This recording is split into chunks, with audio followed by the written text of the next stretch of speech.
سلام طعنا هذا اللي يزغوركم تملكتنا على توزينات التلفزيون تقرأي إنه جميرو زينات بممرح حافظ قبرو بمدام ملكت قوان قادمة على مساحة قوس بسم الله سوما استوديو تلفزيون تقرأي حابرناكم كنس أن إحنا نمكتالكم بمعدام نبي فيلم زينا كسكركم هيوتن نبرة نسبة تقرأي نمتفا يسرح نزلو جنسايداو جزازا أبي أحمد نموقاد الدلوات كم زغنو تمرأتي أمرار حاسراوي تقرأي أرمي عشران كلتن الرقاقي صمو هاي لما كي لقسسة نت سنسرعة مرأة تملكيتو والله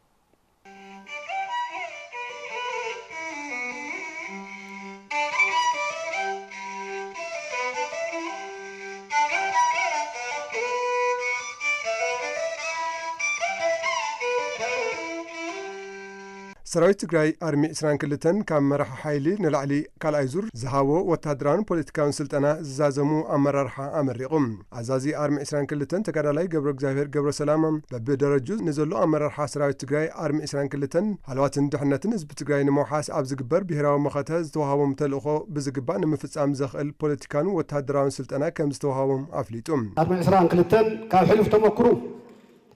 تناشم من توارح نايس انسى تورار بغلت سلسته خلط راس مسرته حزي تنفلطو قمنا زبصح حيلي زبط بهراوي برست صدر مريت تقراي حلفنا نهبن كاوبوتاتنا نعبن كاوبوتاتنا ننسن زولو دك إسران كلتن سراوي تقراين أو كبيت وقتها وناي سلطنا مدرخ لنا بتملبدن تمكرن زولهم تدرا أزتي كوماندرات سراوي تقراي بوليتيكانيا تقراي مهرات تقراي استهاوت مرتيو عبال ماخلاي كوميتي حوحاتن بريزيدنت أكاديمي أمرر حمل الزينوين بروفيسور كنفة أبراهام نتمرقتي عبالات أمرر أرم إسران كلتن أبز حلفو ملقتيم بسنكي جونسايداوي أجازازا أبي أحمد أبز خفة كونتات زركب حزب تقراي نتي أنصار هلونوز وفرق جونسايدر نمتفام زبط نبيهرا برست يلو أو حد علامات تسلفو يركب مسبلهم سراوي تقراي كم حلف حلواتن دحنة نزب تقراي نموحاس زفت سمو تقارلو حزون نجونسايدر أجازازا أبي أحمد كم زتفوه زلهم إمنت قليصهم عاوتنا ناي قدنيو مخنياتو حزنا يوزن هنا علامة فتحاوي أي تنبرون نحن نبرينا سلازي فتحاو علامة حزنا حزب تقراي كاب جاف كسع جاف حاد خوينو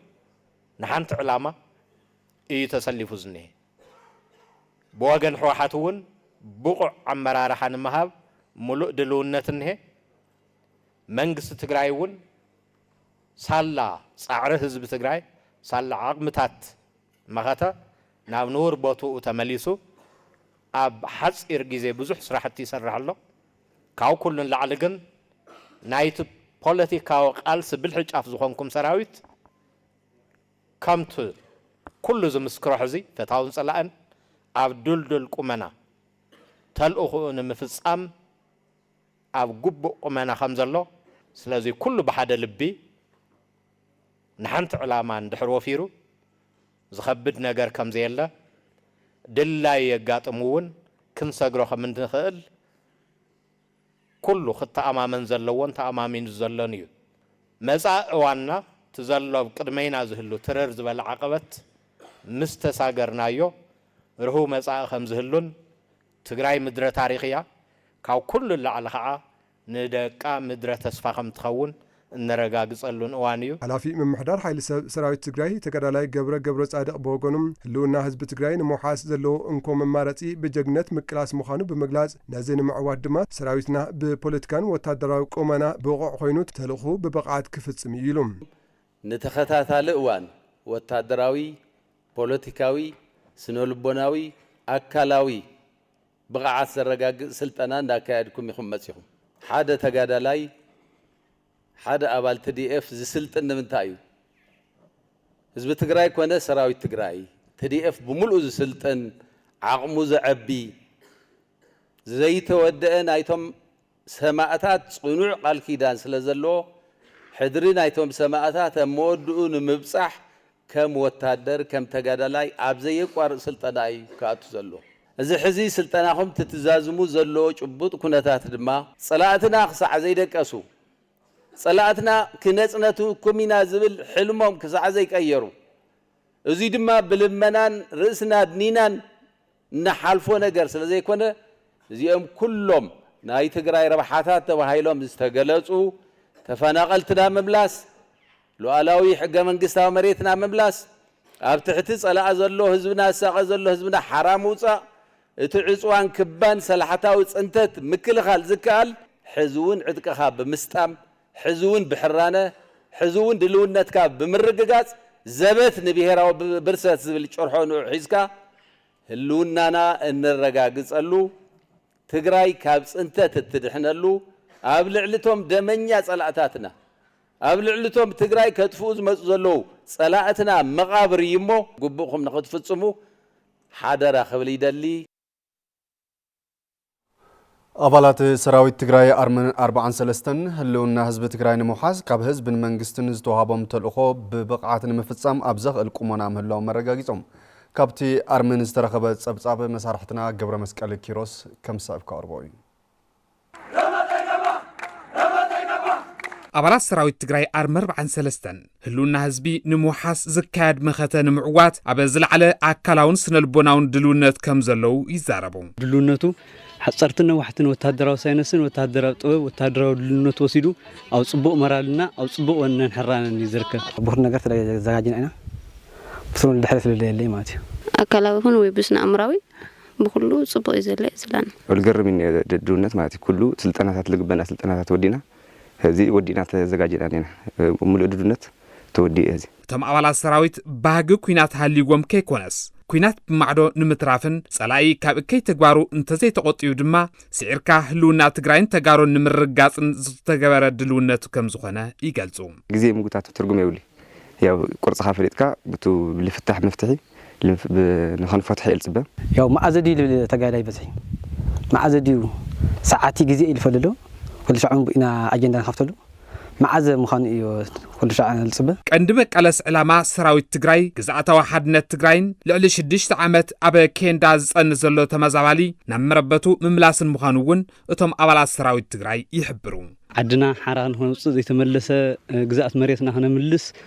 تفنا قلتنا ون نمربطهم ملس ملوك مدلات جرنا أنا نركب. تمريتنا تحز لا مريتنا نملاسيو قدامي نجر. كلا نجر رمو تفنا على زلوا بهزونا نمبربطن ملاسي. ورار موسى بتجري شدت عمت جرنا لك عمزم تفنا قلت ماتي. تفنا قلت ناقص كذا هذي لما لسنا لهم هراسيونا. كل ملسون قديتنا وصل هنا. شدت عمت برها عندنا. لهزنا لنا ماتي. بيت ألسي كا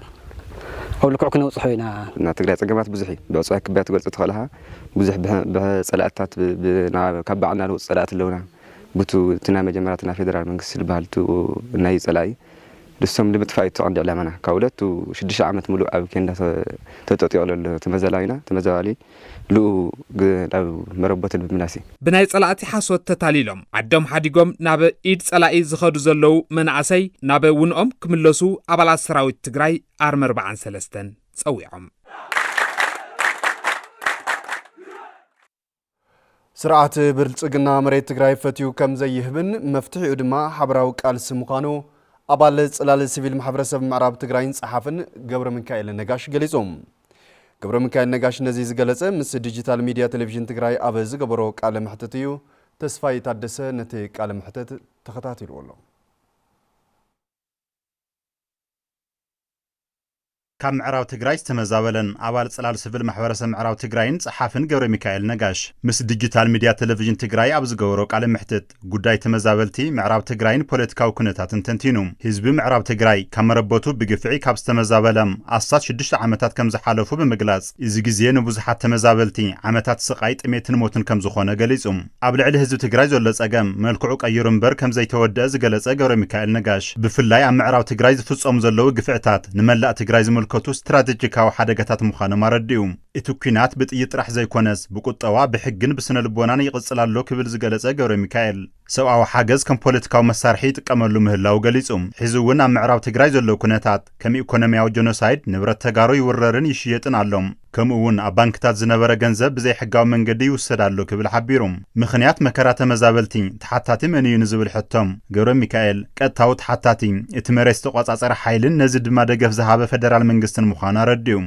ስርዓት ብልጽግና መሬት ትግራይ ፈትዩ ኣይህብን ክብል ብምግላጽ መፍትሕቲ ጉዳይ ኣብ ሓድነት ተጋሩም ሓበራዊ ኣጀንዳ መሓዝን ዓቕሚ ምክልኻል ምጥንኻርን ከም ዘድሊ ገሊጹም ምስ ካልኦት ሓይልታት ምትሕብባር ብምፍጣር ኣብ መሰረታዊ ጠለባት ሓቢርካ ምቅላስ ከም ዘድሊ ድማ ኣስሚሩሎም ኣብ ክንዲ ሓድነትና ስጥምና ንመሰል ህዝብና ንቃለስ ብስልጣን ኣኽሪፎም ንውልቃውራዊ ሓይሎም ንህዝቢ ዝኸፋፍሉ ዘለዉ ውልቀ ሰባትን ጉጅለታትን ነቲ መከራ መጋደዲ ይኾኑ ኣለዉ ሓድነት ምስ ዝጠፍእ ጸላኢ ዕድል ይረክብ ኣሎ ኢሎም ኣብ ርሑቕ ቦታታትን ሕወሓት ኣብያተ ማእሰርትን ብፍላይ ድማ ምዕራብ ትግራይን ጸለምትን ተጋሩ ብመንነቶም ጥራይ ተፈልዮም ብጅምላ ይእሰሩ ይሳቀዩን ይቅተሉን ምህላዎም ዝገለጸ ገብረ ሚካኤል ነጋሽ መስከረም 30 2015 ዓመተ ምህረት ኣብ ከተማ ሰተት ሕሞራ ብሰንኪ መንነቶም ተኣሲሮም ዝነበሩ በዝሖም 59 ዝኾኑ ተጋሩ ምሁራን ባንክ ሰራሕተኛታት መምህራንን ተፈልዮም ክስወሩ ከም ዝተገበረን ክሳብ ሕዚ እውን ሃለዋቶም ከም ዘይተፈለጠን ገሊጾም ስርዓት ብልጽግና ተመዛበልቲ ክምለሱ ዘይደልየሉ ምኽንያት እንተብርህ ድማ ስርዓት ብልጽግና ንተጋሩ ከም ሓደ ዓንዲ ሕቁ ሃገር ዘይኮነስ ከም ስጋት ስልጣኑ ዝርእዮም ህዝቢ ትግራይ ተበታቲኑ ተዳኺሙን ሃለዋቱን ጠፊኡን ክነብር ዝደሊ ውዕሊ ፕሪቶሪያ ዘይምትግባሩ ነዚ ዓብይ መርኣያ እዩ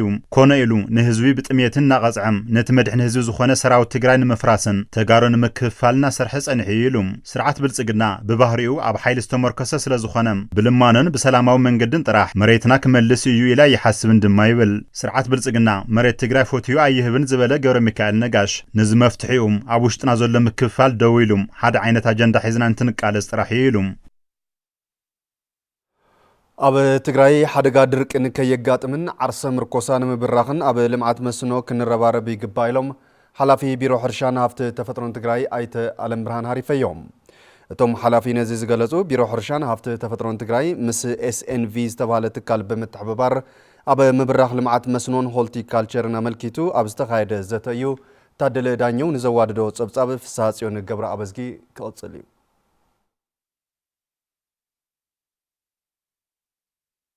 ቢሮ ሕርሻን ሃብቲ ተፈጥሮን ትግራይ ምስ SNV ዝተባሃለ ትካል ብምትሕብባር ኣብ ምብራኽ ስራሕቲ ልምዓት መስኖን ሆርቲካልቸርን ኣመልኪቱ ምስ ዝተፈላለዩ መድረክ ኣካላት ዘትዮም ሓላፊ ቢሮ ሕርሻን ሃብቲ ተፈጥሮን ትግራይ ኣይተ ኣለም ብርሃን ሃሪፈዮም ኣጋጢም ዘሎ ሓደጋ ድርቂ ኢሊኖ ንምብዳህ ኣብ ልምዓት መስኖ ብሙሉእ ዓቕሚ ምርብራብ ወሳኒ ከም ዝኾነ ይገልጹ ሕዚ ዘለናዮ ኩነታት ብሓፈሻ ናይ ህልውናን ድሕነትን ሓደጋ እዩ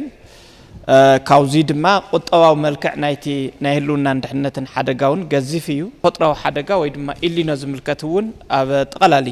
ክልተ ጫፋት በቲ ሓደ ገጽ ምንም ዝናብ ዘይብሉ ከባቢ በቲ ካሊእ ገጽ ድማ ብሓያል በረድን ውሕጅን ዝጥቃዕ ከባቢ ዘለሉ ሰው ክልቲኡ ተደሚሩ ነቲ ሕርሻና ዓብይ ኣልታዊ ተጽዕኖ ዝፈጥረሉ ኩነታት ዘለና ምዃንና ያው ዝፍለጥ ጉዳይ እዩ ማለት እዩ ናይ ቀዳማይ ዙር መስኖ ይኹን ቀጻሊ ካልኣይ ዙር መስኖ መፍረይነትን ፍርያትን መስኖን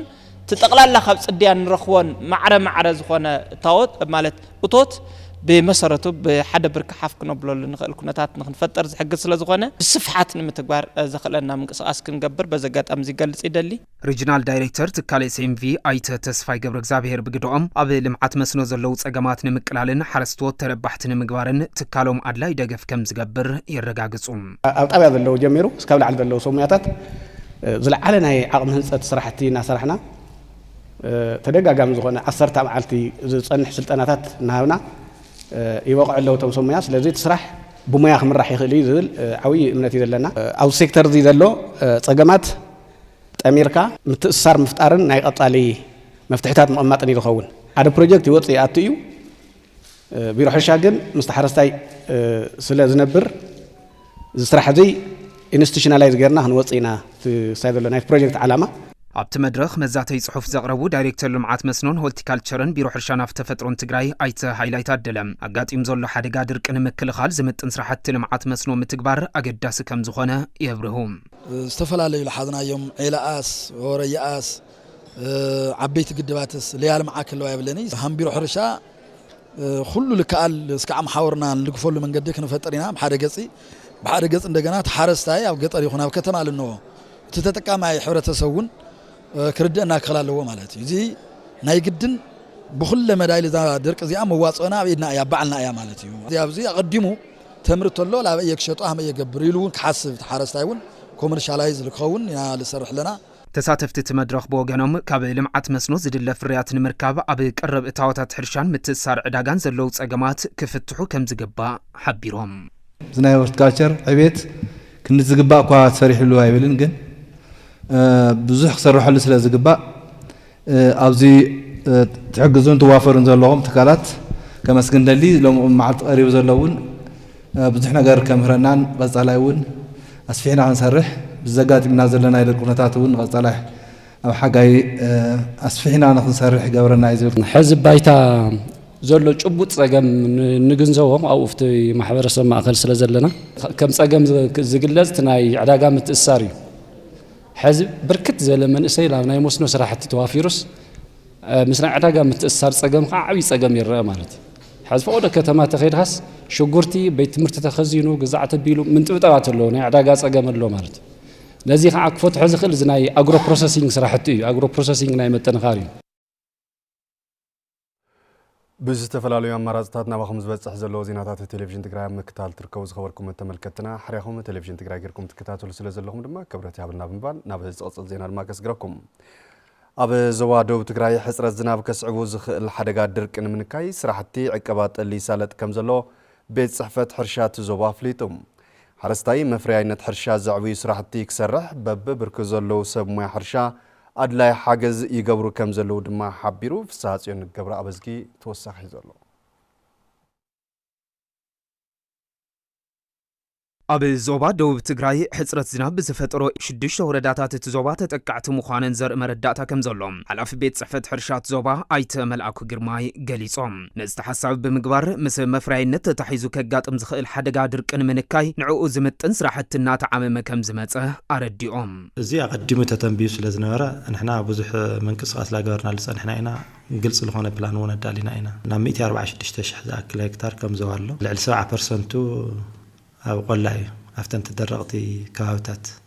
زلو مريتيو أولا ماتا رايا جرجر رايا عزوي كاوز تلعلنا تانا نسرح نقل زبل تزعبي عدلت ناي خرمتي وطب زبل معي نحزو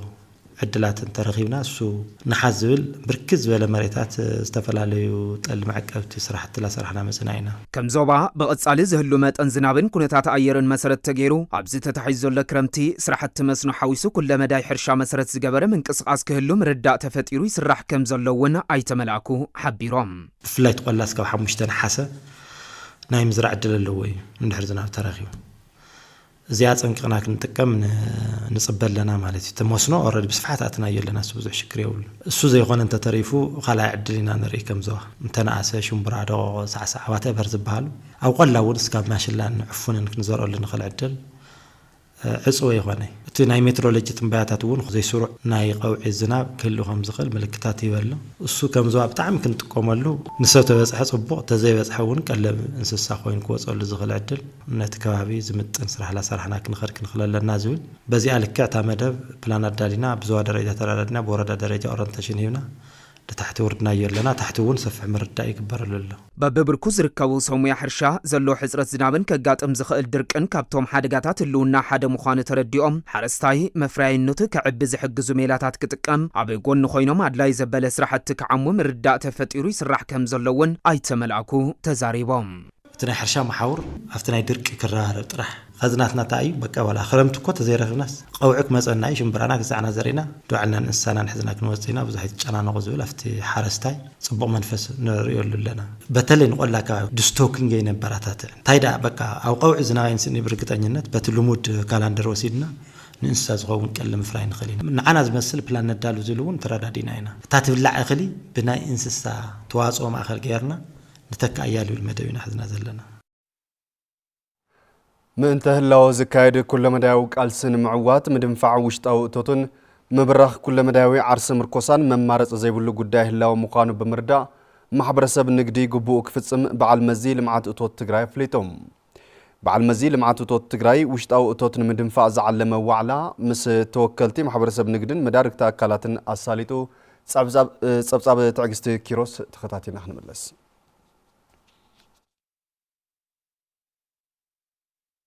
بعال مزيل معاتوت كلل تግራይ مس محبرسب نقدن مداركتي اكالاتن اب معباي وشطاو اوتوت تግራይ حبراو مدرخ مفكر اساليطوم نتي مدرخ زمرحه دايركتور اتباع المزي زخونا دكتور محرت بينه هلاوز بتግራይ نمحاس وشطاو عقمتات بمعباي عرسه مركوزان خزايد قبر مخفال وسان كم زخون يبرها افولي كنتاتينا زلنا مخته زنينا تا مخته خا مجمره عرسه مركوسا نزي اخنت انا خرط خوينا حلاوات كم تغارقن هل تخوينا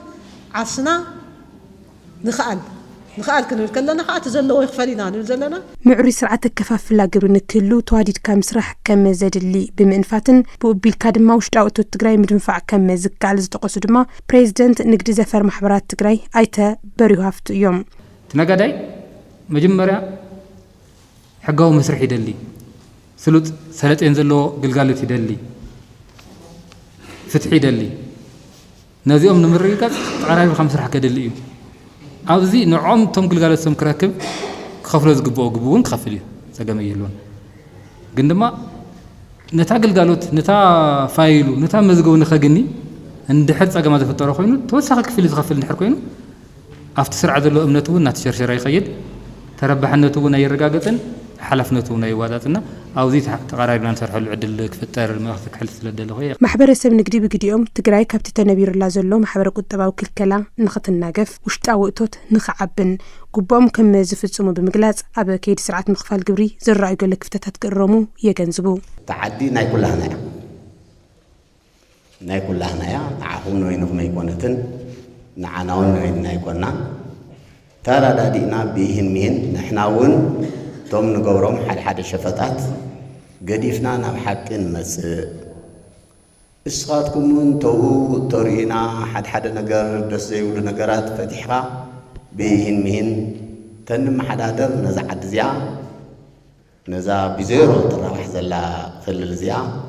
ካብ ሽግር ክነውፅኣ ንኽእል ኢና መልክዕን በቃ ኮምፒውተር ጠረጴዛ ምግባር ስለዚ ንዕአን እኳ ክትቀብለን ዘይከኣሉ ስሉጥ ኢንፎርሜሽን ክህብለን ዘይኽእሉ ኮይኑ እየ ረኺበዮ ፋይል ክጋላበጥ ናብ መዝገብ ቤት ኣቲኻ ዝውድኦ ግዜ ሞት ዘሊ ሰብ ከዓ ዝፈጥሮ ውልቃዊ ፀገማት ብጣዕሚ ሰልቺካ ክትወፅእ ስለዚ ነዚ ክንፈትሕ እኳ ዘይከኣልና እሞ ከዓ ትግራይ በቲ ናይ ኣይቲ ስራሕቲ ብዙሓት ተምሃሮ ዘምሃርና ኣብቲ ናይ ፌደራል መንግስቲ እውን ብዙሕ ግደ ዘለዎም ተጋሩ ዘበርከትና ምዃንና ይፍለጥ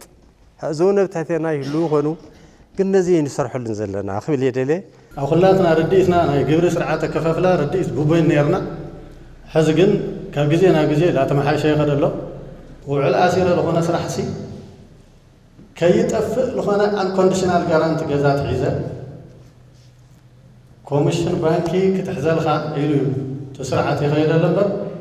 ኦተት እንደገና ከም ዳብል ታክሴሽን ገይሩ ከኽፍለን ዝኽእል ጌጋ ኣብቶም ዝቐረቡ ሕቶታትን ርእቶታትን መሰረት ብምግባር ዳይሬክተር እቲ በዓል መዚ ዝኾና ዶክተር ምሕረት በየነ መብርህ ይበን እየን ዋላተን ዘለዋ ኮምፒውተር ፋንክሽናል ድን ተባህላ ትኽክል እየን ወይ ሪፖርት ኢና ንፅሕፈለን ወይ ኤክሰል ተወሰነ ሪፖርት ኢና ንሰርሐሉ ኣብ ሲስተም ምትእትታው እዚ ናይ መንግስቲ ስራሕ እዩ ከምቲ ዝበልኩሞ ክንሰርሐሉ ኣለና ሕዚ ሰኣ ነይራ ሕቶና ኮምፒውተር ዕድጊት ጥሙር ዕደጋ ክገዝአልና ቀሪብና ኣለና ዋላ ካብ መጠባበቕ ሃውና ኣብ ቀዳማይ ወያነ ጥራይ እኮ 10,000 ግብሪ ከፋና የለን ነዚ ዝምጥን ኣገልግሎት ነዚ ዝምጥን ሌይኣውት ርኢናዮም ከኦፊሶም ምስ ጨነቆም ብፌስቡክ ሰዲዶሞ ምንም ክገብሩ ይኽእሉን ሓቆም እዮም ቅሬታ መስርሕ እኮ ኣለና ንሕና ቻምበር ባዕልኻትኩም ዘለኹሞ ባዕሎም ንናኣተወርዩ ዘለዎ ሰባት ይውክሉ ይርእይዎ ተውሒድካ ውሒድካ እዩ ተበዚሕካ ከዓ በዚሕዎ ይበሃል ማለት እዩ ነተን ዝሸጥዎን ግን ኣትሪፎም እዮም ቶም ዘትረፉ ክኸፍሉ ክኽእል ኣለዎም ሕብረተሰብ እንኳ ይክረክብ ዘይከኣለ ስኢልኩም ተሪእኹሞ ስለዚ ታፍቲ ጽንዓት ዘሎ ተሓጋጊዝና ኢና ክንከድ ነዚ መሰረት ጌርና ክንከድ ኣለና እየ ዝብል ግብሪ ንሕውየት ዳግመ ህንፀት ትግራይ ዓርሰ ምርኩሳ ኣብ ምዕባይን ልዑል እጃም ከም ዘለዎ ብምርዳእ ኩሉ ትግራዋይ እጃም ክፍጽም ከም ዝግባእ ድማ ኣብቲ መድረኽ ተሓቢሩ ጀኖሳይዳዊ ኣገዛዛ ኣብይ ኣሕመድ ኣብ ልዕሊ ትግራይን ህዝባን ዘካይዶ ዘሎ ወፍሪ ጽንተት ንምምካት ኣብ ውሽጢ ዓድን ወፃን ዝርከብ ህዝብን ብሄራዊ ውድባት ትግራይን ግቦም ክፍጽሙ ሓላፊ ቢሮ ጉዳያት ኮሙኒኬሽን ትግራይ ዶክተር አብርሃም ሓጎስ ጸዊዖም ንጸብጻብ ሰሎሞን ክፍላይ ገብረ መድህን ተወልደ መድህን ተወሳኺ ዘሎ ጀኖሳይዳዊ ኣገዛዛ ኣብይ ኣሕመድ ህዝቢ ትግራይ ንምምርካኸን ንምጽናትን ዝኣለሞ ወፍሪ ጀኖሳይድ ኣብ ውሽጢ ዓድን ወፃእን ዝነብር ህዝቢ ትግራይ ብዘካየዶ ቃልሲ መኸተ ሃልዋትን ድሕንነቱን ከረጋግጽ ከም ዝኸኣለ ሓላፊ ቢሮ ጉዳያት ኮሙኒኬሽን ትግራይ ዶክተር አብርሃም ሓጎስ ገሊጾም ህዝቢ ትግራይ ከም ህዝቢ ከም ዘርኢ ካብ ገጽ ምድሪ ንምሕኻኽ ነይሩ ዋና ኣበጋግሱ ግን ብወገን ህዝቢ ትግራይ ከዓ ከም ሰላም ይዘድልየና ኣብ ጠረጴዛ ዙርያ ተደራዲርና ክንፈትሖ ዝግባእ ነገር ክንፈትሕ ክንክእል ኣለና ኩናት ንኩልና ጽቡቕ ይኸውንን ኢሉ ለሚኑ ተማሕጺኑ ምዃን ምስ ኣበየን ኣብ ምምካት ዝኣተወሉ ኩነታት እዩ ተፈጢሩ ማለት እዩ ስለዚ ዘርእና ኣይበርስን ቋንቋና ባህልና መንነትና ታሪኽና ዓቂብና ክንቅጽል ኢና ጸላኢ መጽኡ ብዝደልዮ መንገዲ ንዓና ዘብርሰሉ ኩነታት ክህለይ ይኽእልን ኢሉ መኪቱ ማለት እዩ ኣብቲ መኸተ ከም ኩላትና ከም ንዝክሮ ኣብ ደጀን ዘሎ ይኹን ኣብ ግንባር ክወፅእ ዝኽእል ዘበለ ኩሉ ወፅኡ ኣብ ደገ እውን ናይ ህዝቢ ትግራይ ድምፂ ክስማዕ ብዝኽእል መልክዑ ክስማዕ ተገይሩ ትስተማልእ ጽንተት ክቕልበስ ዝተኻኣለሉ ኩነታት ከም ዝነበረ ንፈልጥ ኢና ህዝቢ ትግራይ ናይ ምጽናትን ምምብርካኽን ሽውሃቱ ዝተኸለፎ ጀኖሳይዳዊ ኣገዛዝ ኣብይ ኣሕመድ ዝተፈላለዩ መጥቃዕትታትን ዕፅዋታትን የካይድ ከም ዘሎ ዝገለጹ ዶክተር አብርሃም ብተወሳኺ ድማ ኣብ ልዕሊ ትግራይን ህዝባን ዝተፈላለያ ሚድያታት ብምጥቃም ጎስጓስ ወፍሪ ጽንተት የካይድ ከም ዘሎ ኣፍሊጦም እቲ ጀኖሳይደር ስርዓት ናይ ብልጽግና ከምቲ ንሪኦ ዘለና ኣብ ልዕሊ ትግራይ ብድሮን መጥቃዕትታት ይፍጽም ነይሩ ማለት እዩ ሰራዊት ናብ ቦርደራት እውን ኣቀራሪቡ ኣሎ ትንኩያታት እውን ዝገብረሉ ኩነታት ንዕዘብ ኣለና ማለት ካብዚ ሓሊፉ እንደገና ሚድያታት ዝገብረኦ ዘለዋ ንርኢ ኣለና ብስፍሓት ማለት እዩ እዚ ማለት ንድሕሪት ምልስ ኢልና 2012 ከባቢ ዝነበረ ኩነታት ክንዕዘብ ክረምቲ ኣብቲ እዋን ንሱ ኩናት ክጅምሩ ከባቢ ዝገብርዎ ዝነበሩ ምንቅስቓስ ምልስ ኢልና ክንዕዘብ ከለና ተመሳሳሊ ከይዱ ህዝብ ልዕሊ ትግራይ ወራር ክፍጽም ኩናት ክውልዕ ዘይመልኦ ጀኖሳይድ እንደገና ክምልእ ንህዝቢ ትግራይ ክሓክኽ ሙሉእ ምድላው ገይሩ ደው ዝበለሉ ኩነታት ፈጢሩ ኣሎ ማለት እዩ ኣብዚ ከምዚ ዝበለ ሃዋህው ከም ትግራይ እንታይ ኢና ክንገብር ንኽእል እዩ እቲ ዝመፀና ዘሎ ኩነታት ብግልፂ ንሪኦ ኣለና ስለዚ ህዝብና ነዚ ኩነታት እዚ ክግንዘብ ክኽእል ኣለዎ ማለት እዩ ተረዲኡ ፈሊጡ ክገብሮ ዝግባእ እውን ክገብር ክኽእል ኣለዎ መንግስቲ መሪሕነቱ ክጻወት ክኽእል ኣለዎ ብሄራዊ ውድባት ናይ ትግራይ ብተመሳሳሊ ተራኦም ክጻወቱ ክኽእሉ ኣለዎም ናይ መሪሕነት ተራኦም ኣብ ደገ ይኹን ኣብ ዓዲ ዘሎ ዝኾነ ይኹን ትግራዋይ ኣብዛ እዋን እዚኣ ንድሕንነት ህዝቢ ትግራይ ንህልውና ህዝቢ ትግራይ ክኸፍሎ ዝግባእ ዋጋ ክኸፍል ክኽእል ኣለዎ በብታ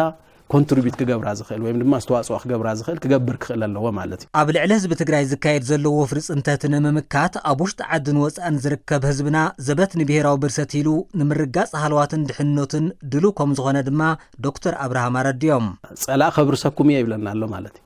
ክጭፍልቐኩም እየ ህዝቢ እውን ይብለና ኣሎ ብኢኮኖሚ ብማሕበራዊ ጉዳያት ብኩሉ መንገዲ እናዳኸመ መጽኡ ኣሎ መደምደምታ ንሱ እዩ ማለት እዩ ስለዚ ህዝ ዓቕምና ዝተዳኸመ ዝማሰነ ዝመንመነን ገይሩ ሓሲቡ ኣሎ በዚ ደረጃ እዚ ብሓይሊ ብረት እንደገና መጽኡ ህዝቢ ትግራይ ንምጭፍላቕ ዝንቀሳቐሰሉ ኩነታት ከም ዘሎ ብግልፂ የርእየና ኣሎ ማለት እዩ እዚ ብዝኾነሉ ከም ህዝቢ ትግራይ እንታይ ኢና ክንብል ዘለና ንህዝቢ ትግራይ ዝመርሕ ዘሎ መንግስቲ እውን እንታይ ይኽብል ዘለዎ ማለት እዩ ከም ህዝቢ ይንበርስን ዘበት ክንበርስ ኣይንኽእልን ትማሊ እውን ኣይበረስናን ሎሚ እውን ክንበርስ ኣይንኽእልን ብሰላማዊ መንገዲ ዝፍታሕ ነገር እንድሕር ሃልዩ ይፍታሕ ዘይፍታሕ እንተኾይኑ ክጭፍልቐኩም እያ ንዝብል ኣካል ግን ክንምብርካኽ ኣይንኽእልን ብስሩ እውን ክንበርስ ኣይንኽእልን ክንምክት ኢና እያ ኣብዚ ሕዚ እዋን ቀንዲ ዋኒን መንግስቲ ትግራይ ምርግጋጽ ሃልዋትን ድሕንነትን ትግራይ ከም ዝኾነን ነዚ ዋኒን ንምዕዋት ኣብ ውሽጢ ዓድን ወፃእን ዝነብር ህዝብን ብሄራዊ ውድባት ትግራይን ኣብ ጎኒ መንግስቲ ተሰሊፎም ንምጥንኻር ሰራዊት ትግራይ እጃሞም ከበርክቱ ጸዊዖም ኣደዳይ ማይክሮፋይናንስ ባይታ ዘቢጡ ዘሎ ቁጠባዊ ምንቅስቓስ ትግራይ ንምሕዋይ ኣብ ዓመተ 2019 ዓመተ ምህረት 1 ቢልዮን ብር ልቓሕ ንምሃብ ከም ዝተዳለወ ተፍሊጣ እታ ማይክሮፋይናንስ ነዚ ዝገለጸት ኣብ ዘካየደቶ ገምጋም ስራሕ ተፈጻጽማ 2018 ዓመተ ምህረት እዩ ገነት ካሕሳይ ብዝርዝር ሒዛቶላ ትካል ኣደዳይ ማይክሮፋይናንስ ኣክሲዮን ማህበር ኣብ ዘካየደቱ ዓመታዊ ገምጋም ኣብ ሕሉፍ ዓመት 2018 ዓመተ ምህረት ልዕሊ 400 ሚልዮን ብር ንኣባላታ ብልቓሕ ከም ዝሃበት ኣካየዲ ስራሕታት ትካል ኣይተ ክብሪ ኣብ ኣሳጊህን ገሊጾም ካብ 4 ሚልዮን ቅርሺ እዚ እቲ ዝበዝሕ ንደቂ ኣንስትዮ እዩ ተዋሂቡ 75 ሚእታዊ እቲ ልቓሕ ንደቂ ኣንስትዮ ኢና ንህብ ስለዚ እቲ ትርፊ ዘይኮነስ ተጠቓላሊ ልቓሕ ዝሃብናዮ نتن دكانستيو مبصحون ساتن دما بو سريحن زرخوا لوطي مسرت زجبرينا نجمجم سلازو كلن زبز حاب دقاتنا ناشتين أو قلقالوت ስራሕቲ ኣብ ንግዲ ስራሕቲ ዝተዋፈረአን ትካሎም ቁጠባዊ ሕውየት ትግራይ ንምርግጋጽ ግዲኣ ንምብርካት ሓደሽቲ ኣሰራርሓታት ከም ዘተኣታተወ ዘረድኡ ኣይተ ክብረኣብ ኣብ ዓመት 2019 ዓመተ ምህረት 1 ቢልዮን ብር ልቓሕ ንምሃብ ትልሚ ከም ዝሓዘት ገሊጾም ጸገም መሎ እናበልካ ንጸገም ከተመኽኒ ይብልካን ንዑ ዝምጥን ትልመውጽ ሃይኻ ክንቀሳቀስ ዘለካ ማለት እዩ ሓድሽ ናይ ፋይናንስ ስርዓት ኢና ነተኣታቱ ዘለና ኣደዳይ ሼር ክንሸይጥ ኢና ኢልና ኤክስፔክት ንገብሮ ብዘሎ ዓመት ናብ 500 ሚልዮን ዝኣክል ሼር ክሽየጥ ተባሂሉ ይግመት ስለሱ ዘፍርዮ ፍርያት ካብ ዝተመለሰ ልቓሕ ካብ ዝርከቡ ካልኦት ሓገዛት ደማሜርካ 1 ቢልዮን ልቓሕ ክውሃብ ኢልና ኤክስፔክት ንገብር ኣለና ማለት እዩ ትካል ማይክሮ ፋይናንስ ኣደዳይ ኣብ ምዕባይ ቁጠባዊ ምንቅስቃስ ደቂ ኣንስትዮ ከም እትሰርሕ ዝገለጹ ሰራሕተኛታት እታ ትካል ኣጋጢም ዘሎ ቁጠባዊ ምዝሓል ንምንቕቃሕ ንሰርሕ ኣለና ኢሎም ወሕሲ ሒዝካ ኢኻ ልቓሕ ትወስድ ሶ ኣብ ኣደዳይ ግን ፍልይ ዝበለ ታይነና ክሳብ 120 ሓንቲ ጓል ኣንስተይቲ ንበን ክልተ ደቂ ኣንስትዮ ብሓደ ቀበሌ ወይ ድማ ጣቢአን ብለጽደቁለን ብልፈረሙለን ናትና ኺኢላ እውን ብለጽደቀለን ቀጥታ ብለይ ምንም ዋሕሲና ክንበን ማለት እዩ ስለዚ እዚ ታትካል ከም ኣደዳይ ማለት እዩ ኣብቲ ማሕበረሰብ ዓውይ ናይ ፋይናንሳዊ ኣስተዋጽኦ ትገብር ዘላ ማለት እዩ ዚና ደቂ ኣንስትዮ ትካል እንድዩ ዝሬ ዋና ዕላሙ ደቂ ኣንስትዮ ንምሕጋዝ ካብ ዝኾነ ድረስ ቢያንስ ልቓሕ ሐመዲ ካብ ዕቋር ኣኪብካ እንዳሃላሕቱ ስለዚ እቲ ኣብ ዕቋር ዘሎ ተሳትፎት ማሕበረሰብ ጽቡቕ ትኩረት ገይሩ ክሕግዘና ይብል ማለት ሰራሕተኛታት እታ ማይክሮ ፋይናንስ ኣብ ክፍለ ከተማ ዓዲ ሓቂ ፊት ንፊት ምምሕዳር ትግራይን ኣብ ክፍለ ከተማ ሓድነት ቀበሌ 18 መስቀለኛ መብራህቲ ትራፊክን ኣብ ከይዲ ህንጸት ዝርከቡ ጨናፍራታ ድማ ተዘዋዊሮም ተዓዚቦም